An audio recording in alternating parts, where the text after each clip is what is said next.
And welcome back to Lobby Concessionals, the movie podcast where nobody's right and everybody's wrong. That's Brendon and I'm Parker.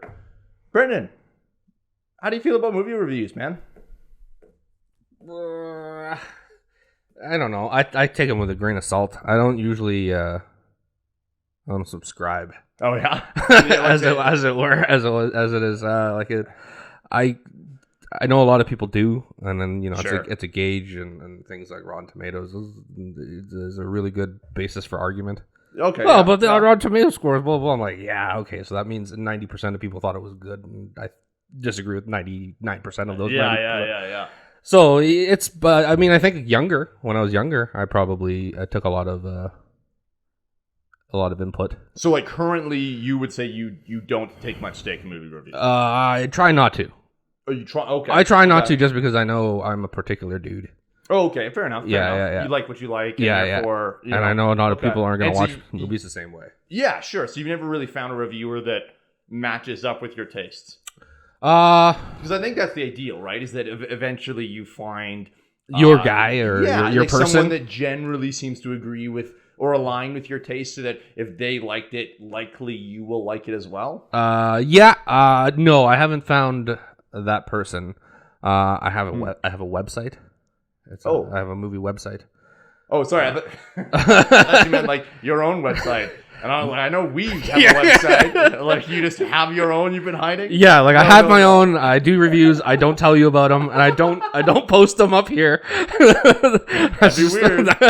No, I have a website, a pop culture website /film that I really enjoy. Yeah. Or I haven't enjoyed as much recently, but I did have its heyday in the mid 2000s to the mid 2010s. Okay. That sounds like just a disaster. That's like 10 years. Yeah, like, I get it. And they were like my go-to that I mostly agreed with. Okay. Yeah. And you think they've dropped off? Yeah. And I don't know if that's a me problem or a them problem. Yeah. Your opinion has differed from Yeah. And so why do you think that is? Like, if you can pinpoint something. Honestly, maybe it's just me as and my evolution as a moviegoer. I think we've talked in the past about outside forces influencing the things that we enjoy. Sure, yeah. And I think I've spent a lot of the last couple of years trying to block out outside influence and noise. And I think that might be part of it. Oh, okay. So. Okay, fair enough. I mean, that's probably something we'll probably get psychoanalyzed in this episode, that sounds like. Well, we won't delve too deep into that. I think I'm sort of similar. I've never really found a reviewer I specifically agree with. I personally always really liked Ebert, and I found the reviews I read from him were intelligent in a way that I could understand, and he seemed to talk about movies in a way that were digestible and could help me sort of learn more about movies and I understood where he was coming from. I don't know if I always agreed with him. I certainly didn't always agree with him. And there's plenty of movies that he enjoyed that I was like, eh. And we've talked about this before with my the issues I have with some classics. Yeah. Like Ebert loved classics, and I think you can't really be a movie reviewer unless you're willing to, worship at the altar of Citizen Kane and stuff. Yeah. Don't get me wrong. Like, there is some that don't, and there's some that make a living off of stuff like that. But to be truly respected in the way that Ebert was, I think you have to. I get it, is what I'm saying. Yeah.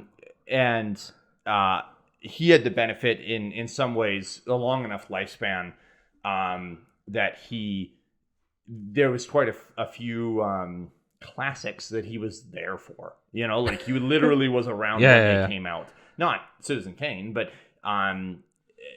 Godfather films and stuff. Yeah. So not that I have any issues with the Godfather. My point is just that some of those foundational things, it's better to be there when it first comes out. Yeah. We've talked about this with Blade Runner, how I think it's a little bit harder to enjoy Blade Runner as a film, given that others have improved that and taken the foundational stuff and moved on it. Yeah.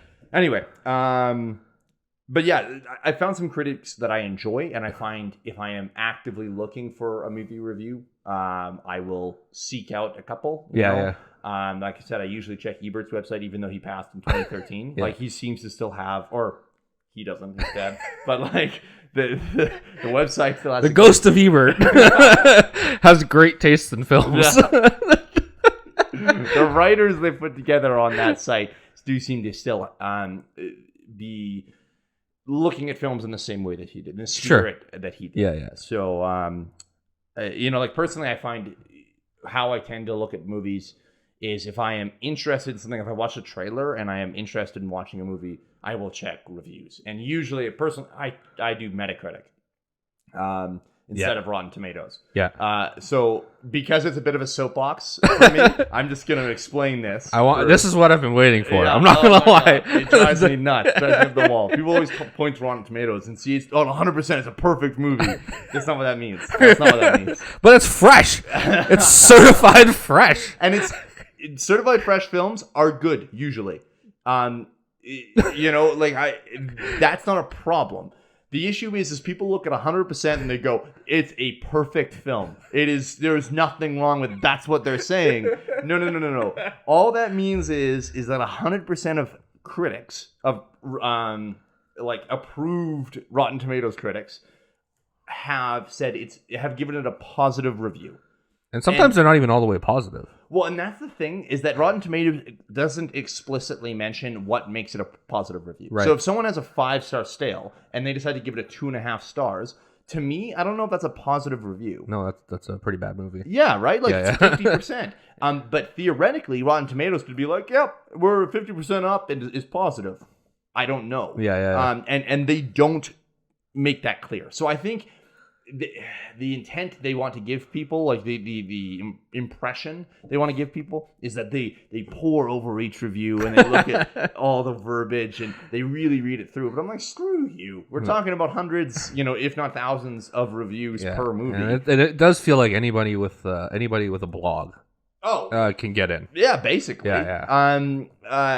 And this is to be their approved reviewers. And I checked through their whole mission statement about how they approve people and yada yada yada. And again, it says that they have a dedicated staff that's reviewing. And I'm like, I'm sure they read a couple. I'm sure what the approval process is someone submits a review and the head writer or whatever Rotten Tomatoes is like, sure. And they just go on there and they read what do they think of Toy Story 3?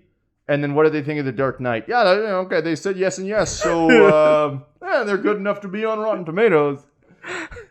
I don't have an issue with Rotten Tomatoes. My issue is just that, again, 100% on Rotten Tomatoes doesn't mean it's a perfect film. It means that 100% of reviewers have reviewed it liked it. Right. Which is a good measure of something. So, generally, if something is 100% on Rotten Tomatoes, I will probably enjoy that movie. It may, not be great. It may have plenty of flaws. But I'm probably going to have a good time with it.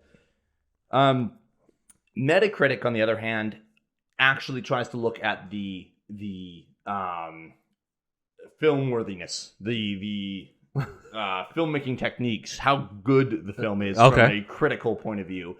And so a 91, let's say on Metacritic, means it's exceptionally good, because that means that a number of reviewers rated it 4 or 5 stars, basically. Oh, so it actually takes that into account. Yeah. So the nice thing about Metacritic is you can compare films. So you can look at, I don't know, again, Saving Private Ryan and Up, I guess. And you can look at those two, which would be objectively hard to compare 1-to-1 and go, okay, well, what did critics think of both of these films? Yeah. And how do they measure up? So theoretically, from a filmmaking point of view, you're able to compare those two using a Metacritic score. Ultimately, it's always going to be a little bit flawed. If one got a 67 and one got a 71... it's probably just a margin of error. The difference there is not much. If one got a 90 and one got a 30, those are significantly different films, and it's easy to be able to be like, yeah, okay, well. Now, does Metacritic have an audience one as well, or is it just a critic one? They do have an audience one, and I find this very funny actually, because their audience reviews, their critic stuff is out of 100. Okay. Their audience reviews are out of 10. I think it's very funny that they don't even bother putting it on the same scale. It's weighted by importance. Yeah. And that's actually a good point too. Is what I find interesting with Metacritic is they take a look at they weight the reviews from different publications. Okay. So how do they put it here? They just depending on the quality and overall stature of the reviewer / publication, and they don't make that clear. So it's not like they're saying LA Times is rated, 10 times higher than Armond White. They're not putting that out there. Yeah. So there is a level of bias in there. If the guys at Metacritic decided that, the Chicago Tribune is the gold scale as far as movie reviews That's go, interesting. then they can just decide that those guys' reviews get worth a heck of a lot more. So there's work in Metacritic, is what it sounds like. There is, yeah. Okay. Now, theoretically, it sounds like, based on the research I did, it looks like they sort of define that formula and then just leave it. Right? So there was work at one point. And now, at some point, they just went, okay, good enough. But the other thing is, though, they have to convert everything, all of the critic scores, into a percentage. So there is a little bit of a mess in there, too. So again, if someone uses a 4-point scale, all movies are getting rated either 25%, 50%, 75%, or 100%. Yeah. Or I guess you could do 0 stars. So it's 0%. So that's a big swing, so there's very little differentiation from a single reviewer. But I guess that's sort of the point, is that the only reason that a movie gets 83 is because it had a mix of people that were rating at 75 and 100, Right. So, anyway, I really like Metacritic. I find that basically, because of how that weighted average system works, anything that gets over like a 65 is worth watching, more or less. 65? Yeah. Whoa. Yeah, so if you're interested in that film. Because, again, that's the other thing, is that there's plenty of movies that get high reviews that I'm just not interested in watching. Sure. So I don't waste my time, unless it's absolutely incredible. Like, we're talking a movie walks away with, 95 or something on Metacritic. I'm probably going to go out of my way to watch it, even if it's not something I'm particularly interested in, just because that doesn't happen often. Do you have a number then? Like, if 65 is like, you'll take a... I mean, I don't even know why I'm complaining. I'm like, I would have killed for a 65 in high school, but like... But like, is there like a number that it becomes a must watch for you? Like, is it 70? Is it 75? No, it would be probably higher than that. So it's a must watch. Like, again, if we're not taking into account my personal interest in the film, it probably only becomes a must watch if it's 85 and up. Whoa. So it has to be quite high. Okay. Now, again, if I'm interested, even remotely interested in the film, I'll go much lower.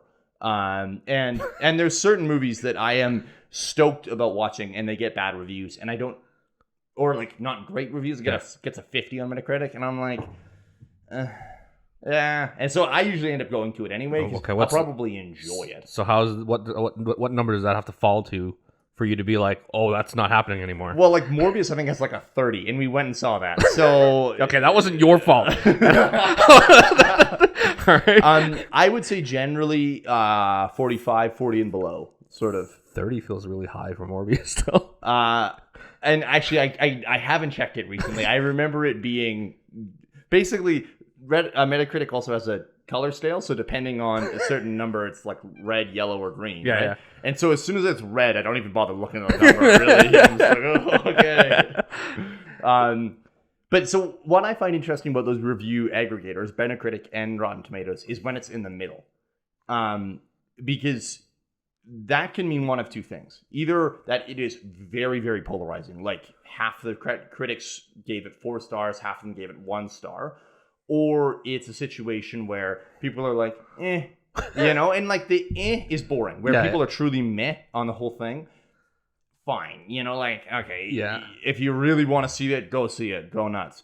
But like, it's probably not really worth anyone's time, or not, don't go out of your way, no stampeding to the theater, sort of, but when it's really polarizing, that's where I find things to be interesting, because theoretically, critics are supposed to be more or less on the same page, right? Like, are they? Well, aren't they?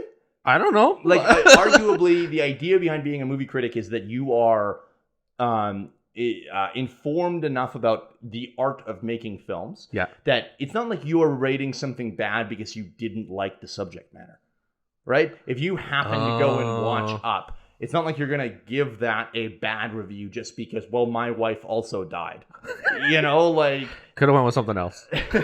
I'm just saying, you know, like, that's not fair. And so critics don't act that, or theoretically shouldn't act that way. Right. So, arguably, they should be rating, like, they should generally agree, because they're rating things on a scale of how good the filmmaking is, right? And the art that was put out. Yeah. Am I right? I guess so, but like, does that mean you're saying that for them there's less subjectivity for a critic than there would be for like an audience? Yeah, absolutely. Oh. But I also like, and I think that makes sense because there's plenty of audiences. You know, lots of people went out and watched. I don't know.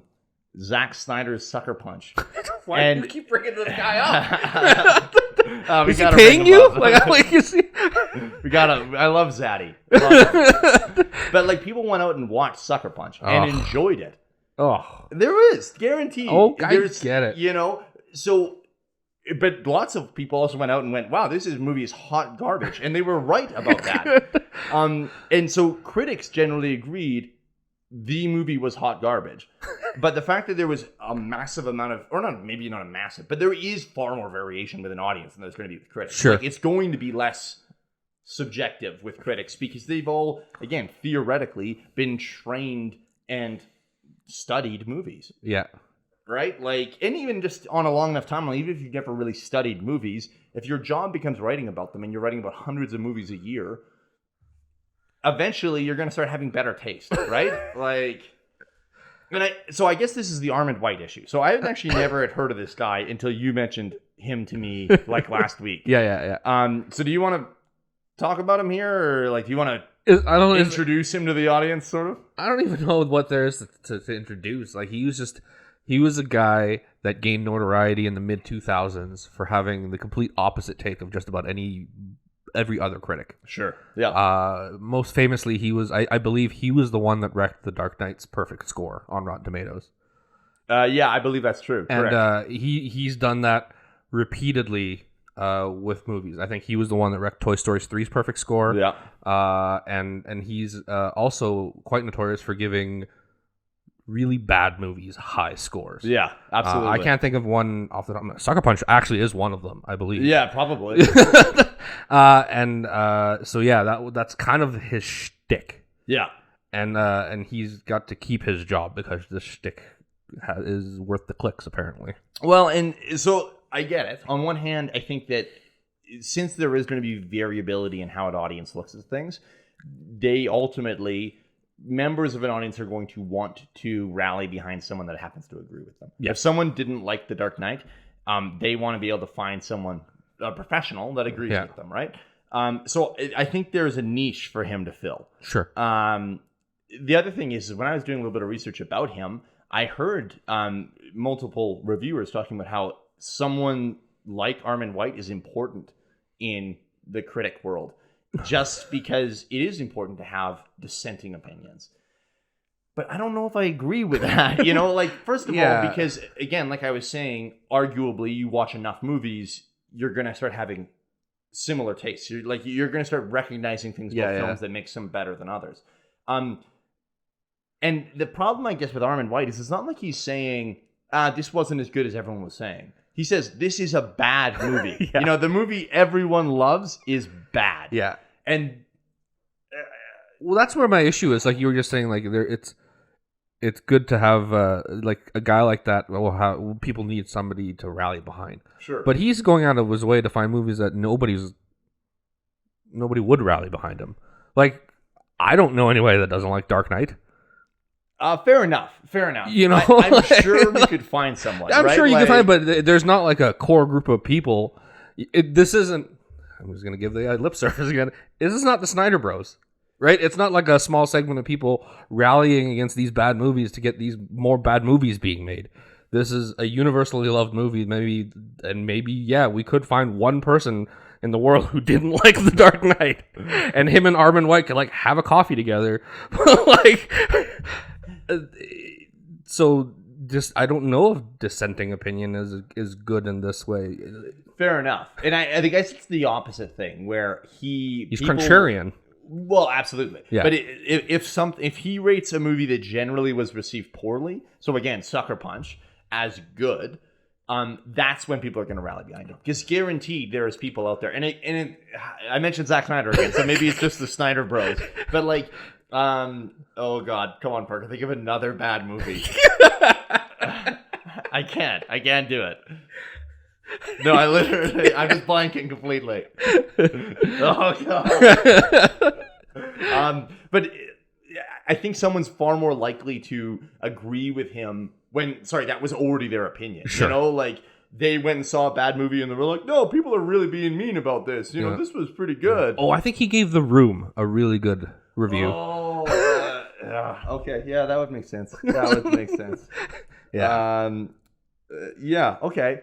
So that's a great example. Yeah. Well, no, it's not actually. Sorry. So The Room with Tommy Wiseau. Yeah. Wiseau, I think it is what it is. Anyway, the problem with that is it already has a cult following. Though. Right. Like there is going to be people that are going to be like, yeah, this is a positive review just because they think that's hilarious. You know. What we really need, and I'm not going to come up with an example. My point is that. If you liked a bad movie, it will be nice for you as a random audience member who, you know, has been yelled at constantly about this, about your bad opinion about this movie, to be able to point to a professional and go, this guy gets paid to review movies and he agrees with me, you know? Like, yeah. There's a niche there. But you're right, there's no niche for someone to be like, The Dark Knight is a bad film. Is it, does something like Rotten Tomatoes open up the door for really bad arguments? Because in my experience, it leaves the door open for confrontational people to pick and choose. Like if it's a divisive movie, or if it's like a bad critically rated movie, all of a sudden they can be like, but the audience score is like 80. Yeah. But then, you know, if it's another movie and they can pick and choose and be like, well, the critics said it was 80. Yeah. I'm like, well, you can pick one or the other because the critics told me the other movie was shit. But like, I don't know, does it leave the door open for bad discussion? Theoretically, yeah. And that's happened a number of times where the critic reviews have been very low. It's actually happened a lot lately. And audiences have really pumped it up. Now, I think part of the problem is this has been a big thing on Rotten Tomatoes is review bombing. Yeah. Where a number of bot accounts are created and the store is driven way. Oh, you know what? Actually, a great example is. Oh God, it was just there. Oh no, I got it. Elita Battle Angel. Oh yeah. So that one has a divisive following. Not at this table. We're not going to discuss that. But there was a number of critics didn't like it, and the fan score is quite high on Rotten Tomatoes. And I remember there was a whole segment of people on Reddit in particular. Or at least I saw it on Reddit. I'm not sure if they were actually congregating there. I think they were, but that would go out and they'd buy. It was a Reddit LAN party. Yeah, bunch of trolls. But they'd go out and buy like 15 or 20 copies of Elita Battle Angel on DVD, so that the numbers soared. So that the studio would look at this and go, the numbers. Yeah, like the. From the studio's point of view. I guess so. And they were like, let's throw a bunch of money at it because the studio needs to know this was a good film. And on one hand, I'm like, guys, what are you trying to do? Like, first of all, as far as I understand, there's no sequel potential there. I never actually saw the film because I heard it was terrible and I was not interested. But I saw it. Is there sequel potential? Yeah, but it's shitty. Oh, okay, it's a bad movie. So theoretically, them buying these DVDs and stuff is to try and get a sequel. At the end of the day, they're only spending like, if they're buying 15 copies each. They're only spending like $30. It's like $2 in a Walmart bin. At the time, it wasn't. They're buying these full price, like they're buying the Blu-ray 3D 4K, version, the 4K combo pack. Yeah, the one that comes with the DVD and the VHS and the. Is there any one of those combos tape that come with a decent movie? Unfortunately, no. But so I think the review bombing is interesting, and the Elita conversation is a little bit interesting, just because Elita Battle Angel came out around the same time as Captain Marvel. Yeah, and so there was a whole misogynist group of the internet that decided that they hated Captain Marvel because Brie Larson didn't smile enough. Didn't smile? Like I think that was really it. And she was like mean to a reporter that asked a misogynistic question. Yeah. And it was like it was just a bad. I also saw like cuts of her interview from Between Two Ferns with Zach Galifianakis. Oh, so good. And people treated it as if it wasn't a joke.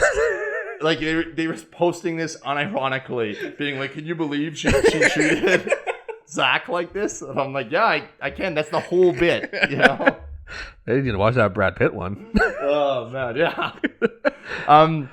But so what I thought was strange, and like, I can't believe people care this much, frankly, is the Captain Marvel store was bombed, by audiences, and then the Elita store was pumped, and I remember it being a whole thing about how. This is the female we wanted. Yeah. Captain Marvel isn't a strong female, but Elita Battle Angel is, and it's like, guys, we can have it both ways. It's fine. They can both exist. Yeah. And so I think you're right that it's something like Rotten Tomatoes, especially given that it's so trusted from an audience and a reviewer point of view. Yeah. It opens the door to toxic behavior like that. Yeah, that's the word. That's the word. Yeah. I didn't want to use it, but it is. That's what it is. I just not that I didn't want to use it. It didn't come up in my head. And I had a really hard time with those two films because when I saw Captain Marvel, I wasn't wowed by it. Honestly, I thought it was fine. Sure. But it didn't really floor me, and I wanted it to floor me. Like I love Brie Larson, first of all. Yeah. I think she's great. And I think a lot of the conversation around this, the why doesn't she smile more thing was hilarious because I think I've mentioned this before, but she went through all the posters of the other MCU films and then photoshopped smiles because none of them are smiling, like they're all like looking dour or serious, and then weird smiles are now photoshopped, so it's kind of like a bit of a Joker thing going on, and I think she's hilarious.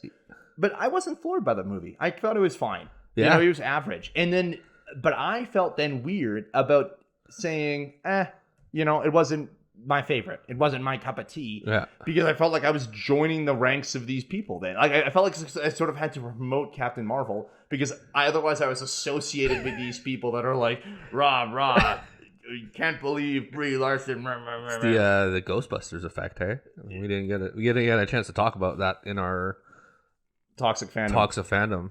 Absolutely. Yeah. Where not a great movie. Just kind of it's middling. It's fine. I mean, I enjoyed some of it. Yeah, I watched it once. It's not nearly as bad as everybody says it is, though. No, it's not franchise killing. No, definitely not. The fans killed the franchise. Yeah. Well, and I had fun. Like I said, I watched it once. I enjoyed it. I laughed a few times, and I walked away not regretting spending the time. Yeah. But it was bombed. People I think it did fine box office wise. I don't know if it actually made money, but it did okay.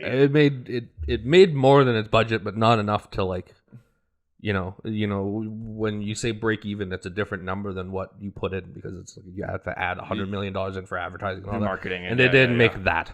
Yeah, fair enough. So I thought it was a fine film, but it wasn't amazing. And again, it's like, well, I don't want to say now. I can't go on the record saying I didn't enjoy this movie it was fine. I had to swing the pendulum a bit because some of the crazy people on the internet had swung so far the opposite direction that I needed to put some space between me and them, even though there was a couple things they were right about. And sure. So I guess in answer to your question, now that I've been talking for 20 minutes, is I think Rotten Tomatoes does set up there's some problematic interactions that can occur. Yeah. Because of the feeling that, oh, well, if enough people vote that this movie's a 10 out of 10, then more people will see it. Yeah. Or, screw you, Brie Larson. It becomes weirdly tribalistic and personal. When it's very strange. It shouldn't, Yeah. Pivot a bit. I know we both have Letterboxd accounts. Yeah.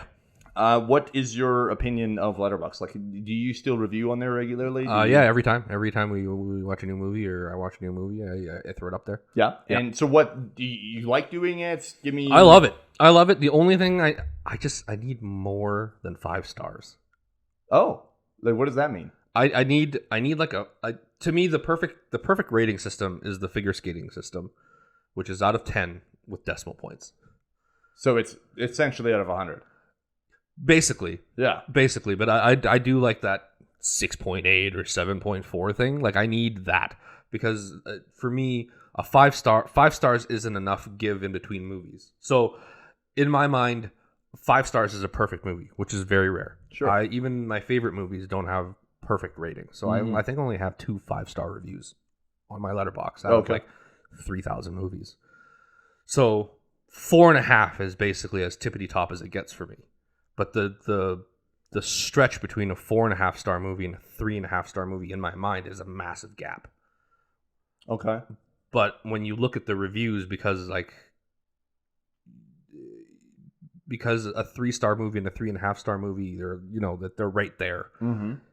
It looks like I enjoy something way more than I do because there's not enough space for me to tell you that it's not that close. If that makes any sense. It does. Yeah. I personally what you are saying is clear. I do not understand it. Okay, so let's sorry. You are explaining it fine. I'm just saying I don't agree. Oh. I'm not on the same level with you at all. Okay. And in fact, that was one of my issues with Letterboxd is I found that effectively what it is a 10-point scale, right? You got 5 stars with half-star counting. Sure. So you can go anywhere between 0 and 10. Yeah. For any film. And in some ways I found it was too much. Because really when it comes down to it, I can rank certain films. I think this movie's better than this movie. But really what it comes down to for me in a lot of cases is a lot of movies are very similar. So sure, would I prefer to watch, just using their backgrounds here, would I prefer to watch Inception over Silver Linings Playbook? Maybe. I think those are both, as far as the quality of those films, very, very similar. I would probably rank them the same. I'd do the same. But I personally, if I was forced to put them sequentially, I would put Inception above Silver Linings Playbook. Personally. I like Inception more. Yeah. But I don't know if there's enough of a difference. Or maybe it's just that I'm not good enough. I'm not good enough at criticism and film criticism. Yeah. To be able to truly distinguish what makes Inception a better film than Silver I like Linings that Playbook. explanation better. And so for me, I don't need more levels. Like the fact that you need more detail is astounding to me. Yeah. Because I think the detail paralyzes me personally. And so I stopped using Letterboxd because of that reason. Oh, really? Because I'm like, who's to say if it's 3.5 or 4? Maybe I had a bad day today. Maybe a movie that should be at 4 is now getting a 2 because I came in grumpy. I guess one of my questions is do you consider your Letterboxd a analysis of a film's objective quality? Like, I understand art is subjective. Yeah. I'm not saying that you're like, oh, this is the only thing, but as far as from your point of view, that is its objective quality, not how you felt about it at that time. It is a constant struggle, but that's how I like to keep it. Okay. So like even my favorite movies on there, like my favorite movies I can rewatch 100 times over, I rate as the quality of film as opposed to my enjoyment of it. Oh man, and this is the big thing with Letterboxd is that I had such a hard time distinguishing between those two things, especially immediately after watching a movie. And my perspective is that first of all, there's no way, because I'm ADHD, that I will have any way. Like I cannot review a movie a week later. I will forget. It will not be logged. So if I don't log it immediately, it's not happening. Yeah. And my immediate perception walking out of a theater is either like I find I don't have a lot of middling stuff. It's either it sucked or it's really good, you know. And eventually I develop a little bit more nuance when I talk to people about it, and when we kind of discuss certain things and we discuss what we liked, and I, you know, let my opinions fester and think, and then it'll solidify. Yeah. But yeah, if I have to review it right away, everything's getting 5 stars or 1 stars, you know? Yeah, like if you look at if you go through, they have a nice chart of your reviews, and mine does the hill. I have a lot of 3-star reviews. Oh, yeah? Well, a lot of 2.5-star reviews, right? But it is one of those things, like one of my favorite movies ever is The Adventures of Ford Fairlane, which is a shitty early 90s Andrew Dice Clay movie. Okay. And on Letterboxd, it's a 2-star review. Okay. But I love that movie. I have stuff like that across the board. Tommy Boy is one of my favorite movies. It's sitting at 3 stars when when enjoyability is probably like a 6 out of 5 for me. Yeah. You know, but going back to like that gap in quality, like if you take what we were talking about before, like Captain Marvel and Elita. Yeah. Like Alita's on there as a 2, and Captain Marvel's on there as a 3. Yeah. And I wish that gap was bigger. Like I don't know if I would. It's just because I thought Alita's not a 1-star movie. Okay, right? That's fair. But it's not. It's way worse than Captain Marvel.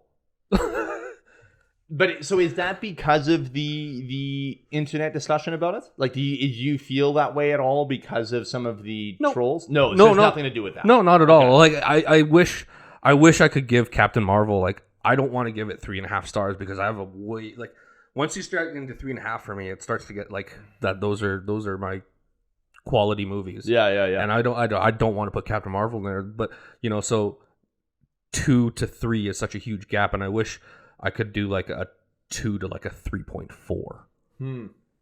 And I'd feel better about that gap than I would in putting Captain Marvel at a 3.5. See, and this is very much a me thing. I understand that. No, and I hear what you're saying. And I see it. And that's some of the Metacritic thing too, is that I think that the green movies, generally considered to be good films, I think are 65 and up or 60 and up. Sure. The yellow movies, where either there's mixed or like middling reviews, I believe are between 60 and 35. And then 35 and below are bad films. Yeah. So in that situation, your 2 for Elita is a 40. That's going to be a yellow, you know? Yeah. And which makes sense because there is some good things as far as, again, I already said I haven't seen it. Yeah. But I heard from a technological point of view, there's plenty of good things about that movie. They did some interesting, cool things, moved filmmaking forward, you know? James Cameron? No. He didn't direct the film. He produced it. But yes, he was interested in the technology. I've heard that Christoph Waltz is good in it. Sure. You know, so there is things to point to. He's 1.5 of my stars. And the other half is the technological advancement. No. The other half star is that James Cameron didn't direct it. And that just made it better for you. Okay, so what you're saying is that there's no movies in your Letterboxd that have 0 stars? Sucker Punch is my only 0-star movie. No, wasn't directed by James Cameron. 0.5 by default. Half a star. Yeah, Sucker Punch is my only 0 movie in my Letterboxd. And that's the truth. Oh, wow. It is the worst movie I've ever watched. It is really bad. Really, really bad. And I am so disappointed to say I've seen it twice. Wow. I've also seen it twice. I went and saw it, and I was like, that movie was awful. And I was working in the movie theater at the time, so I got movies for free. And I told my dad we were going to go see a movie. Then, like 2 days later, and I said, you know, I'm like, what do you want to see? You know, I can see whatever. So, and he still goes, oh, I want to see Sucker Punch. And I'm like, I watched it, and it was really bad. Like, it was awful. I have no desire to see it again. It's a bad movie. You will be bored and you will regret it. And he goes, okay, but what if we saw it again anyway? And because I love my dad, I went and saw it again. Not anymore. And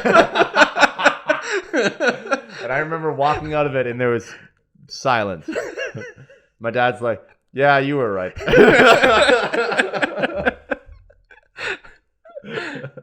So anyway, So I think sorry. So back to the Metacritic thing. Sure, yeah. It makes sense to me that, like, I truly believe there is a vast difference in quality between a 2-star and a 3-star. Like, I think that makes sense. So from a, again, Metacritic point of view, from that 40 to 60, that's a gulf. Like, there was a massive jump in there. Yeah. And so 60 is the point where, okay, I can, I feel okay with watching this film. Yeah. 40, I'm like, this movie better interest me from a trailer. Otherwise, I'm not. Like, there's no way I'm seeing this. Yeah. So to me, you don't need the decimal points in between. That is already clear. I think it just feels different. It feels weird because it's like, well, they're only 1 star apart, but you're only given 5, like. Yeah. But and that's my issue though. Like, when obviously I think 5 stars or 4 stars is like the critical. That's like the base of what people usually use. Yeah, typically a 5 But like when I sit there and I started Letterboxd, I'm like, I hate the idea that there's only 5 stars in between Sucker Punch and Goodfellas. Like, like, that's not fair though, because Sucker Punch is terrible. No, I get it, right? But like, it's just, but even putting it at its lowest, 0, it just feels like that's just not enough distance for The Godfather and Goodfellas or whatever it might be. It's just not far enough away from that steaming pile. So I get that, and I understand when if someone pooped in the corner of a room, it doesn't matter how far away you are in that room, there's still poop in that room. Yeah, just get away from my non-poop. Yeah. But think about it this way, like, think of the quality difference between Elita Battle Angel and Captain Marvel. Sure. And then, do you think there is 2 of those between Captain Marvel and Goodfellas? Because, like, that would be a comfort to me. Is the jump in quality between those 2 films is pretty significant. Yeah. And you shove 2 of those jumps in between Captain Marvel. Yeah. Like, yeah, I could see that being... That's not enough space for me, man. I need more. I need more. And again, it's one thing to be like a 3 to a 3.5, right? I have to make a commitment, whether it's 3 or 3.5. That's it. Sure. Right. But or the jump from 3 to 4 is 2 spots, which to me is just not enough. So, like, because now if you're telling me the difference between a 3.1 movie and a 3.9 movie, then I'm like, oh, that feels better to me. That's so strange, because that's the difference between a 3 and a 4. It's not. It's not. A 3.9 movie is just not a 4 movie, I don't know. That's what I'm saying. I'd even be okay with just going even numbers.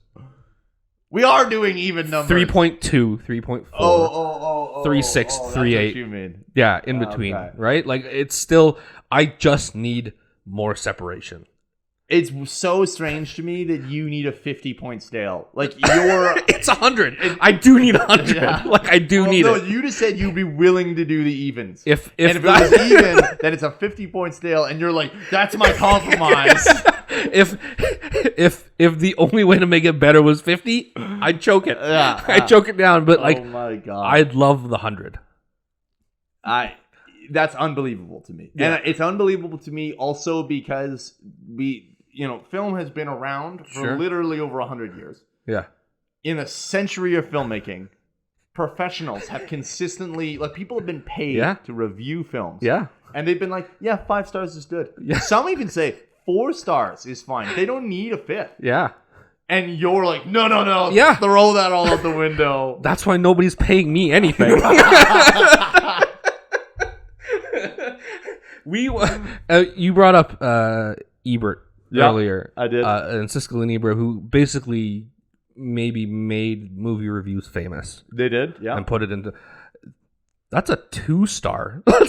Yeah, so their famous thing was the thumbs up. Yeah. The thumbs up or thumbs down. And so if a movie was 2 thumbs up, it means that both Siskel and Ebert raised a thumb. And we went damn near 2 decades thinking that was the measuring stick on a movie poster, like when you were flipping through, like, this will date me, when you're flipping through a newspaper and you're looking at Movie Times and a poster had like 4 stars and big letter, 2 thumbs up. I'm like, oh, that's a winner.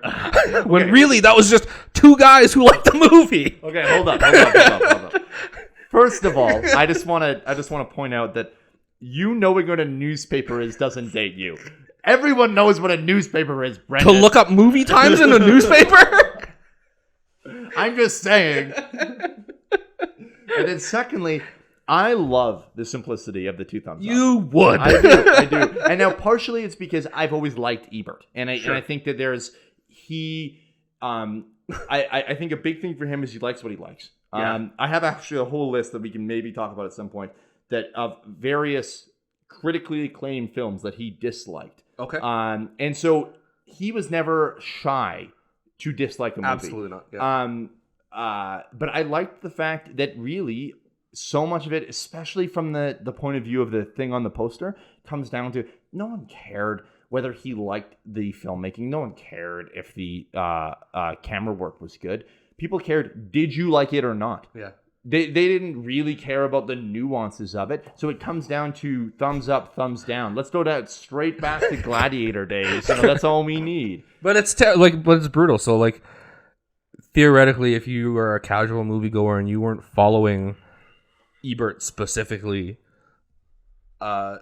if 2 thumbs up wasn't on a movie poster, you still wouldn't know if he liked it or not, because you can't just put Ebert's thumb up on a poster. You could. You probably could. I think it doesn't look quite as good. But like, regardless, I understand what you're saying. Yeah. And the pull quotes are interesting too. Like Peter Travers is the guy that used to write for Rolling Stone. He did reviews for Good Morning America for a good while. Oh, yeah. And I believe he currently does it for People magazine now.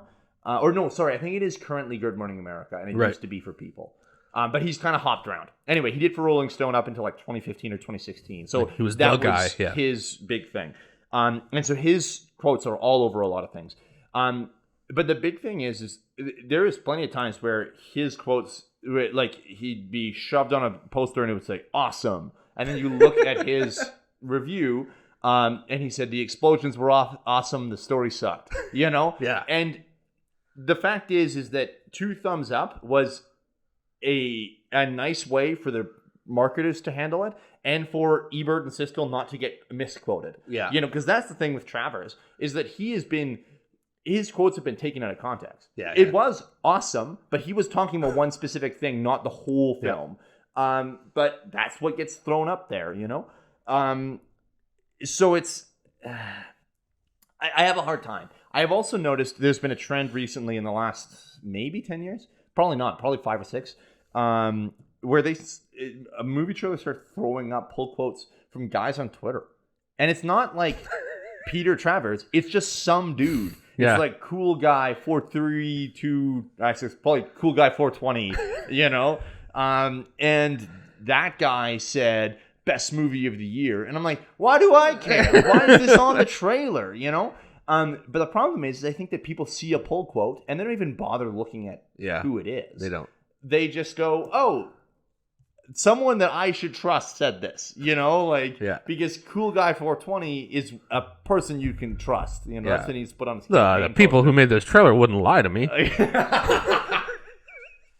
People trying to sell me this product. Yeah, you're absolutely right. So I don't know. I find the whole thing is strange. The culture of film reviews is weird. And again, I like the 2 thumbs up. I like the fact that it really just it came down to a binary, which was important from a marketing point of view, and was important ultimately from an audience point of view, because no one cared. No one cares who Peter Travers is, really. In most cases, anyway. Do you think modern movie criticism writers, they write for the general public and not for movie people?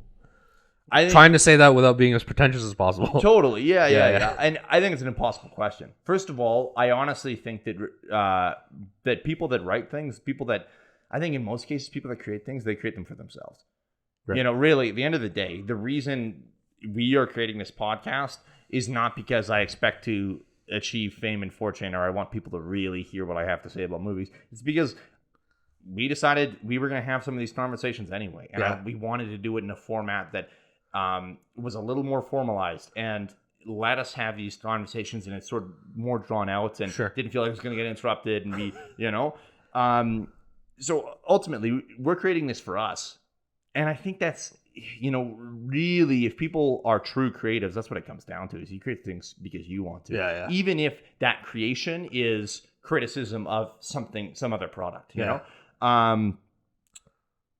But I don't know. I can't imagine Ebert put the amount of effort into his writing so that random.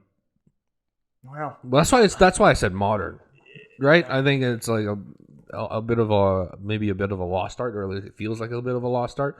When I think of, you asked at the beginning of this thing if I follow reviews, and I usually don't. Sure. But I went to Slash Film because it felt like a movie blog made by people who love movies the same way that I love movies.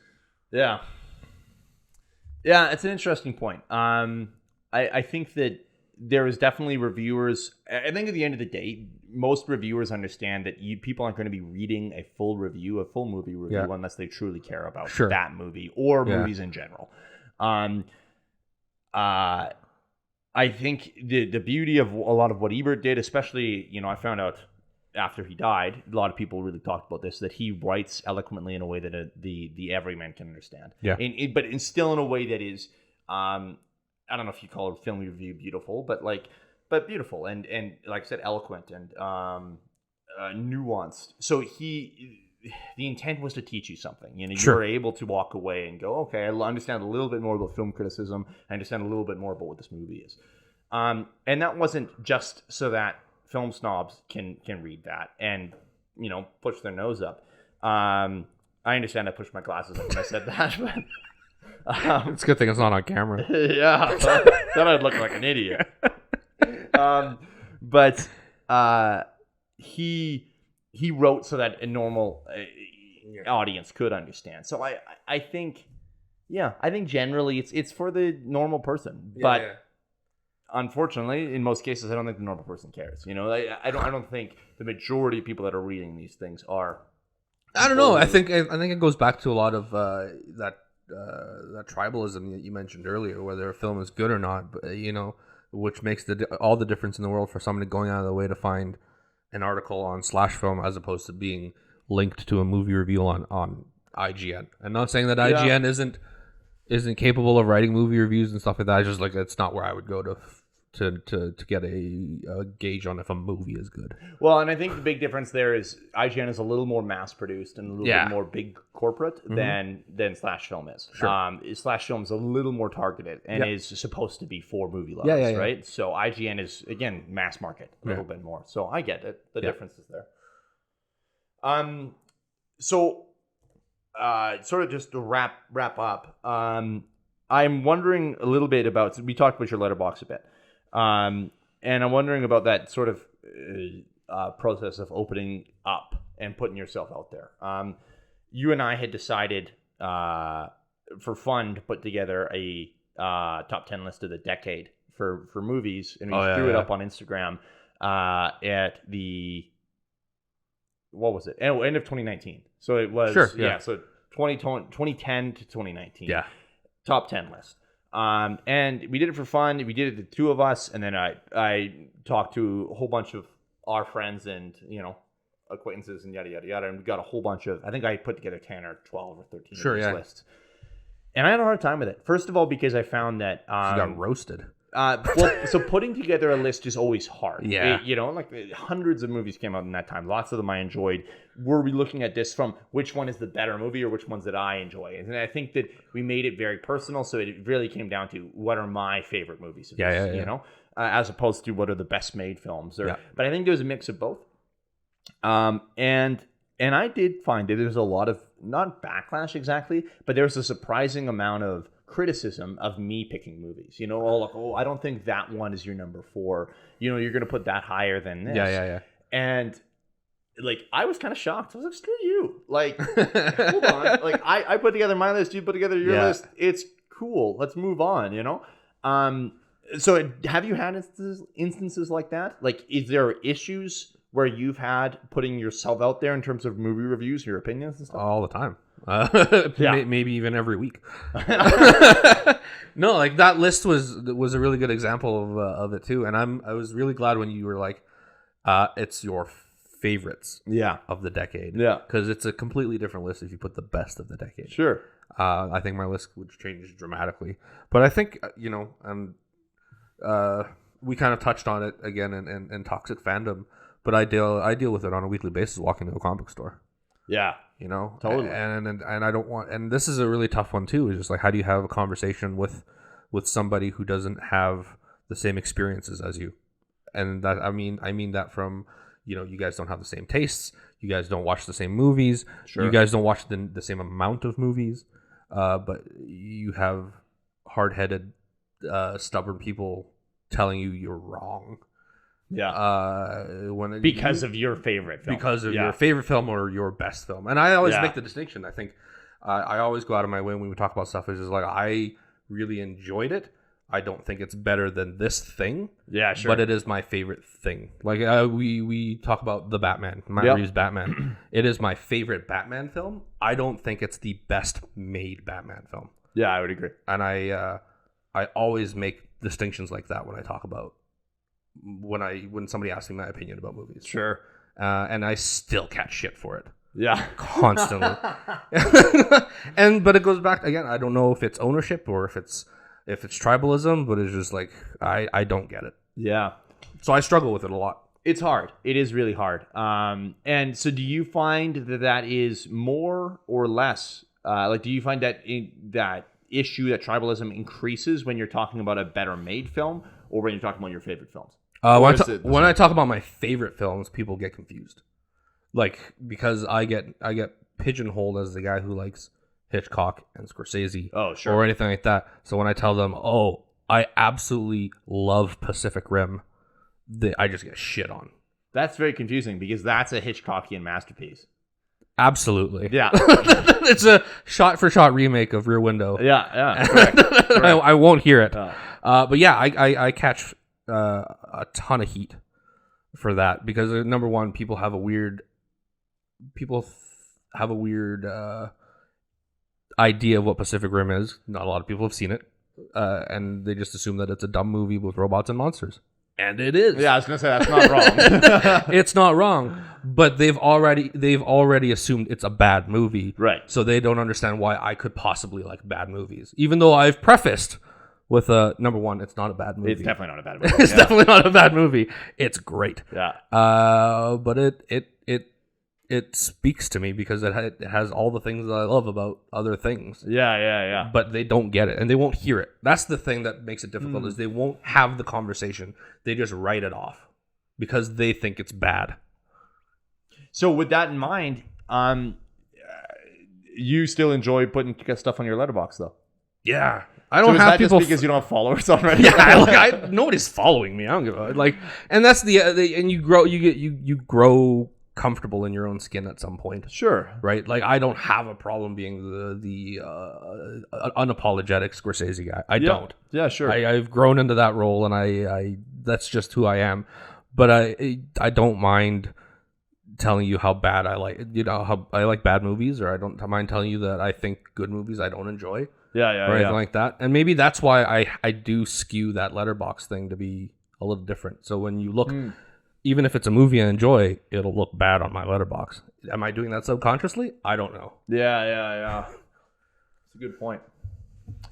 Well, that's pretty much all I had. Do you have anything more to add? What, you don't want to talk about your Letterboxd? I mean, you said you stopped. Oh yeah, no, it's a graveyard in there. My Letterboxd it maybe has 200 movies on it. Right. I found I had a hard time doing it.